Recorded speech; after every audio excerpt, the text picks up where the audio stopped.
Greg Johnson here, and welcome to another edition of the Sales Success Series.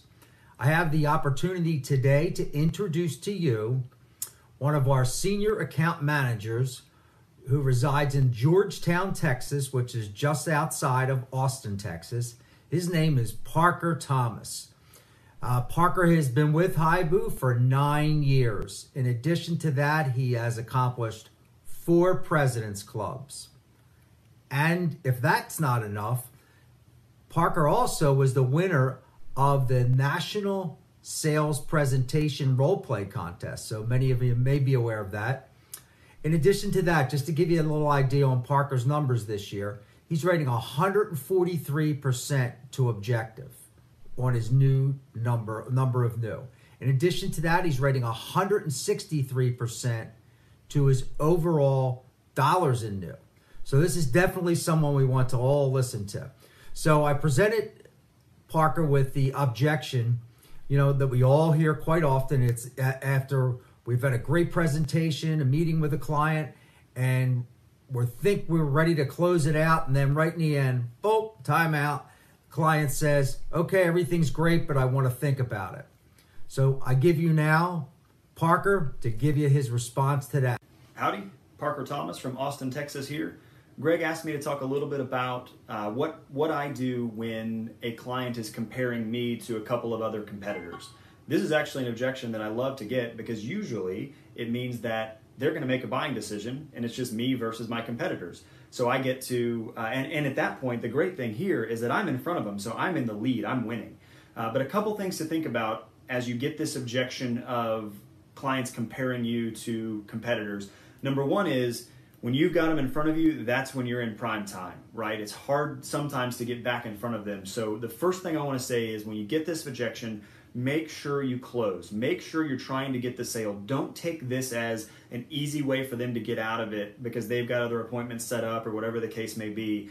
Think of it like a champagne bottle. If you've taken this champagne bottle and you've shaken it and you've showed them all this great stuff and here's what's so wonderful about digital and here's all the leads we can generate, but if you don't close that sale, if you don't pop that cork, what's going to happen is they're going to go to a competitor. The competitor's not going to be as good, but they're already riled up and they're already ready to buy something, but they're going to ask for the sale. They're just going to flick that cork and then they're going to buy from them just because they close, right? So make sure you close when you get this objection of, oh, I have another appointment or oh, I'm meeting with a couple other companies. But that being said, anybody that knows me knows that typically when I get an objection, I like to be pretty strategic about my approach. And so I break it down usually into my bullet points, my 3 things that I want to make sure I cover. So when I get the objection of, hey, I'm considering other companies, first thing I want to know is who, why, where. Number 2 is what's important. And number 3, why not me?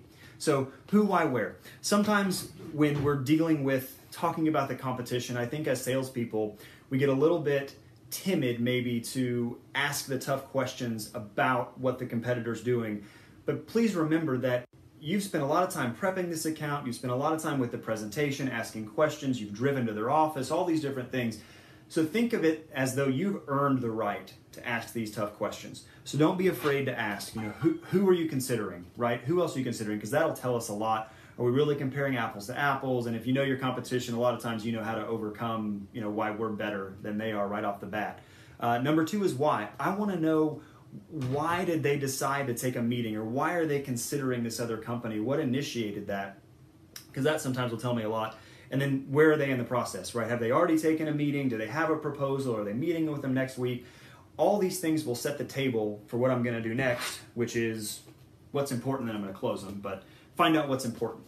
And so every client has what I call hot buttons, right? And you might have discovered what these hot buttons are throughout your presentation, but I want to know what their hot buttons are when they're comparing me to somebody else. So what's important to them, right? Because ultimately, this is what I've got to hammer home, that I'm better than the competition. So the way I do this, as opposed to just saying like, hey, what's important to you when you're making your decision, I want to say, number 1, so far, based on everything that you know, how do we compare to web.com or to whoever they're considering? So far, how do we compare, right?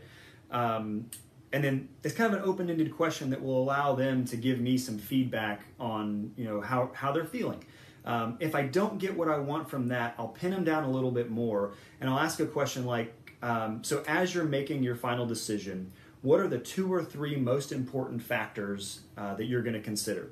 And I specifically say 2 or 3. I don't say, so what are you going to consider? I want them to think about it. What are the 2 or 3 most important factors that they're going to consider? Maybe it's price. Maybe it's the level of service, the fact that they can call somebody and they can call my cell phone and talk to me directly. Maybe it's the reporting, proving that the product is working. Whatever the case may be, I want to know what those important factors are, but you have to ask specifically for them to give you 2 or 3. Another little tidbit is as they're doing this, write them down. It's just a nice little thing. I always bring my little notebook, but write these things down as you're talking to them because it'll make them feel more important. Hopefully we found out what's important. And then the third thing, kind of the way I close, is why not me? So, you're considering me against the other companies. You understand that everything this digital is valuable. Based on our conversation today, what do you think the competitors are going to do better than what I'm offering? How are they going to trump me? How are they going to be better than what I'm giving you? And then let them talk. It's great if they've already had the presentation, because then they know if they have a presentation further in the future, it's a little bit different. But it's good to know. So based on everything that again, go back to the reason that they took the presentation from them in the first place. Based on everything, what do you think that they're going to do better than what I'm doing? Because again, it kind of makes them think like, well, maybe there's nothing they're going to do better than you, and it kind of leads gradually into that close. But I'll leave you with this again.